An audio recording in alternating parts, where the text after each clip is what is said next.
السلام علیکم۔ Valentine day ایک ایسا منحوس دن جس کی کالی یاد آج بھی میرے دماغ پر چھائی ہوئی ہے۔ یہ آج سے تقریباً 2 سال پہلے کی بات ہے۔ ہم ہاسٹل میں رہتے تھے۔ وہ ہماری یونیورسٹی کے دن چل رہے تھے اور دانیال جو کہ ہمارا بہت اچھا دوست تھا، لیکن اس کو لڑکیوں سے بات کرنے کا، ان سے دوستی کرنے کا کافی زیادہ شوق تھا۔ یونیورسٹی میں جب وہ دوسرے کپلز کو دیکھتا تو اس کا بھی دل کرتا کہ اس کی کوئی گرل فرینڈ ہو۔ پھر ایک دن اس نے مجھے بتایا کہ اس کی فیس بک پر کسی لڑکی سے دوستی ہو گئی ہے، جس پر میں نے اس کو بہت زیادہ احتیاط کرنے کے لیے کہا، کیونکہ آج کل بہت زیادہ فراڈ ہوتے ہیں۔ پھر ویلنٹائن ڈے کے دن اس کا اس لڑکی سے ملنے کا پلان تھا۔ وہ ہمیں بغیر بتائے اس لڑکی سے ملنے چلا گیا۔ جب ہمیں پتہ چلا تو ہمیں بہت زیادہ فکر ہونے لگی، کیونکہ وہ اس سٹی میں نیا آیا تھا پڑھنے کے لیے اور وہ سٹی کے بارے میں زیادہ جانتا بھی نہیں تھا، اور ایسے میں وہ کسی بھی مصیبت میں پڑ سکتا تھا۔ لیکن ہم اس بات سے انجان تھے کہ اصل مصیبت وہ اپنے ساتھ ہی لانے والا تھا۔ رات 11 بجے کا وقت تھا۔ میں اپنا کھانا لینے باہر گیا تھا کہ مجھے میرے دوست کی کال آئی۔ دانیال واپس آ گیا ہے ہاسٹل اور بہت عجیب بیہیو کر رہا ہے۔ میں الٹے پاؤں واپس بھاگا۔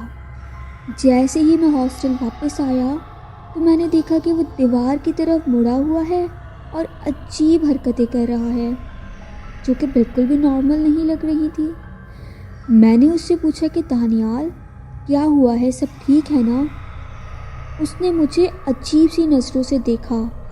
اس کی آنکھوں میں ایک عجیب سی چمک تھی۔ وہ مجھے بولا، کیوں کچھ ہونا تھا کیا؟ اس کی اس جواب سے میں عجیب سا پریشان ہو گیا، کیونکہ آج سے پہلے اس نے کبھی بھی اس طریقے سے بات نہیں کری تھی۔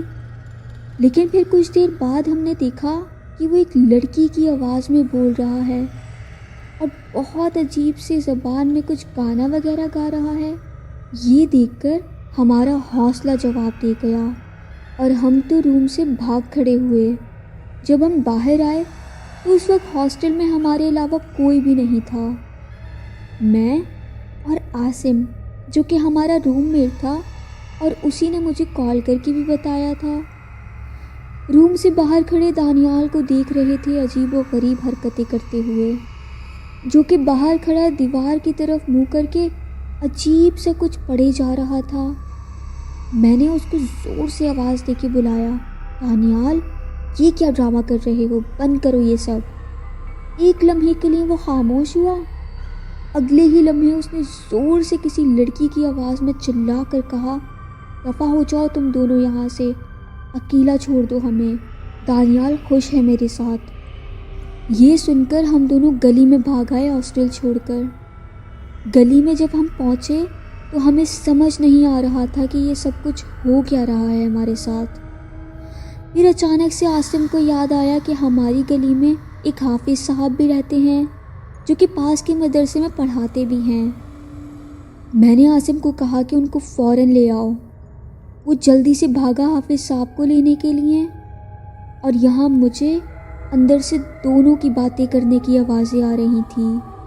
دانیال کہہ رہا تھا، مجھے معاف کر دو، میں کسی غلط نیت سے نہیں آیا تھا، میرا کوئی غلط ارادہ ہرگز نہیں تھا، مجھے جانے دو، چھوڑ دو۔ اور دوسری طرف وہ عورت والی آواز میں خود سے ہی باتیں کرتے ہوئے بول رہا تھا کہ میں اب تمہیں نہیں چھوڑوں گی، تمہاری گندی نظر تھی نا مجھ پر، اب دیکھو میں تمہارے ساتھ کیا کرتی ہوں۔ میں ہکا بکا باہر کھڑا یہ سب کچھ سن رہا تھا۔ خوف کے مارے میری ٹانگیں کانپ رہی تھیں کہ اتنے میں عاصم بھی حافظ صاحب کو لے کر آ گیا، اور اچانک ان کے آتے ہی دانیال چپ ہو گیا، مانو جیسے اسے ان کی موجودگی کا پتہ چل گیا ہو۔ ان کو جب سارا معاملہ ہم نے بتایا تو وہ اندر چلے گئے اور ہمیں باہر رہنے کو کہا۔ اچانک اندر سے چیخنے، چلانے اور چیزیں ٹوٹنے کی آوازیں آنے لگیں، اور دانیال کسی لڑکی کی آواز میں حافظ صاحب کو بول رہا تھا، تجھے اور تیرے بچوں سب کو میں مار ڈالوں گی. چلا جا یہاں سے، یہ اب میرا ہے، میں اب ہمیشہ اسی کے ساتھ رہوں گی. اور حافظ صاحب اس کی ساری باتوں کو اگنور کرتے ہوئے اونچی اونچی آواز میں قرآن پاک کی تلاوت کر رہے تھے. لگ بھگ 30 منٹ کے بعد اندر ایک دم سے خاموشی ہو گئی. ہم دونوں باہر پریشان ہو گئے کہ اللہ رحم کرے اندر ایسا کیا ہو گیا. ہم دونوں نے بہت ہمت کری اور اندر چلے گئے تو ہم نے دیکھا کہ دانیال بیچ راستے میں الٹا گرا ہوا ہے اور حافظ صاحب دیوار کے ساتھ لگ کر بیٹھے ہوئے ہیں. ان کو دیکھ کر محسوس ہو رہا تھا کہ ان کی حالت بالکل بھی ٹھیک نہیں ہے. ان کے ہاتھ اور سر پر شدید چوٹ لگی ہوئی تھی. جب ہم نے ان سے پوچھا تو انہوں نے ہمیں بتایا کہ دانیال نے ان کو اپنے دانتوں سے کاٹا ہے. یہ سب سن کے ہمارے رنگ اڑ گئے، لیکن دانیال ابھی تک بے ہوش پڑا تھا. اس کو ہم اپنے روم میں لے آئے اور جب اس کو ہوش آیا تو ہم نے اسے سارا کا سارا قصہ بتایا اور پھر اس سے پوچھا کہ اب تم بتاؤ آخر وہاں ہوا کیا تھا. تو اس نے بتایا کہ وہ جس لڑکی سے ملنے پارک گیا تھا وہ کسی وجہ سے وہاں نہ آ سکی. تو وہ واپس ہاسٹل کی طرف لوٹ کر آ ہی رہا تھا کہ اس نے دیکھا کہ ایک خوبصورت سی لڑکی ایک بینچ پر بیٹھی ہے، وہ بھی اکیلی، اور اس کی طرف دیکھ رہی ہے اور اپنی طرف بلا رہی تھی. اسے لڑکی کا دیکھنا بہت ہی زیادہ عجیب سا لگا، لیکن جب یہ لڑکی کے پاس گیا تو سچ میں لڑکی بہت ہی زیادہ خوبصورت تھی.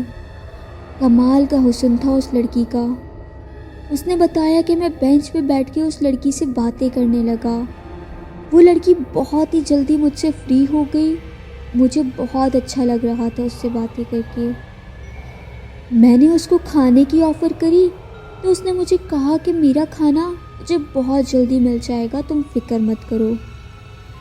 یہ سن کے مجھے کافی زیادہ عجیب لگا.